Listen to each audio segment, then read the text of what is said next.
out!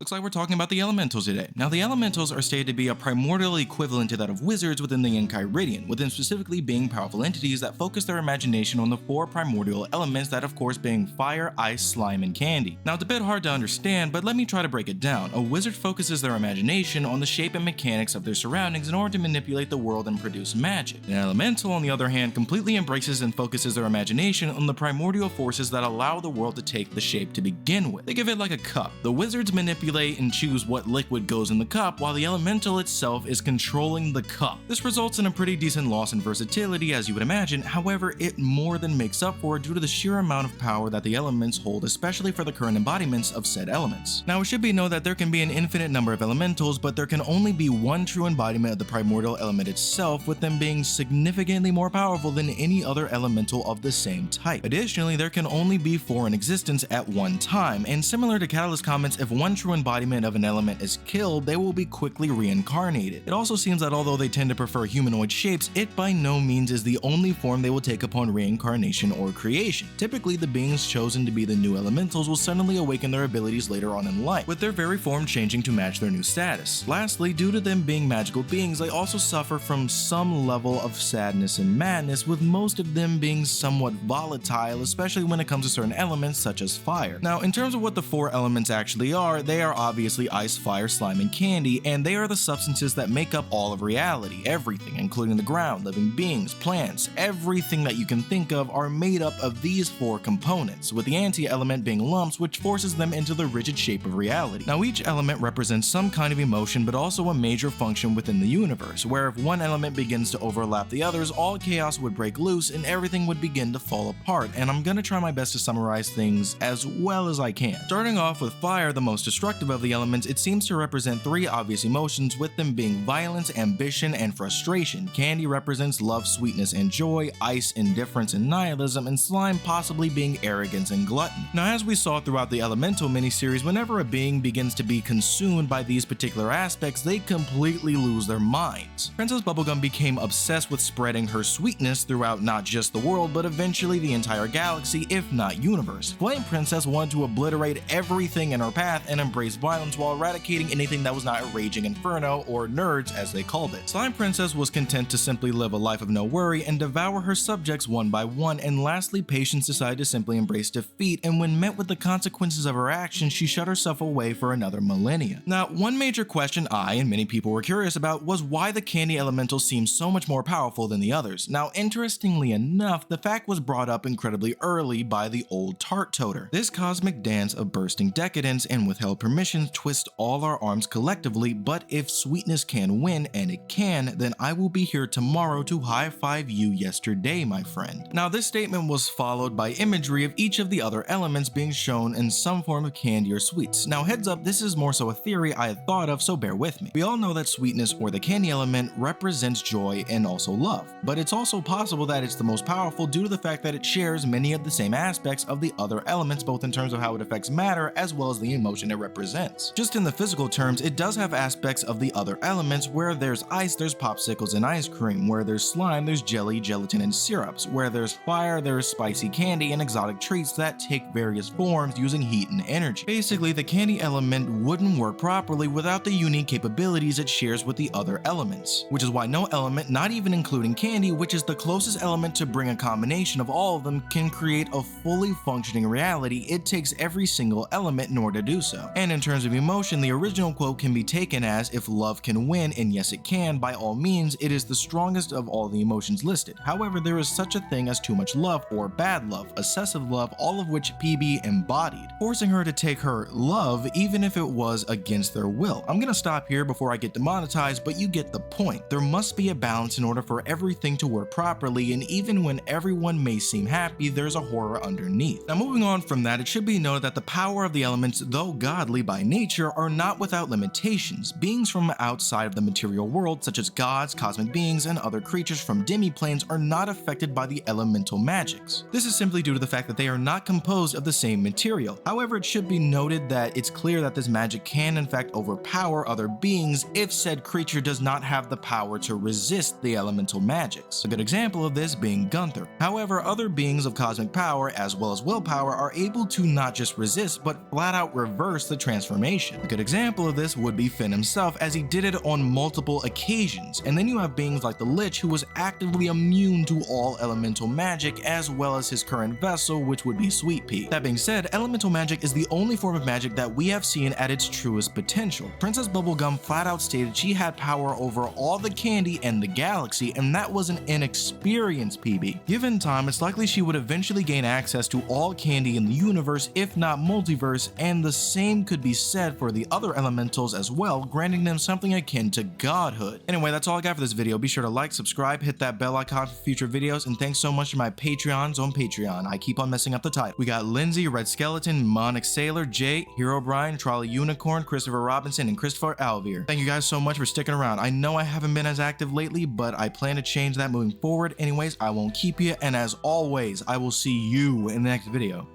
Bye.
This cosmic dance of bursting decadence and withheld permissions twists all our arms collectively, but if sweetness can win, and it can. The ghost is loose.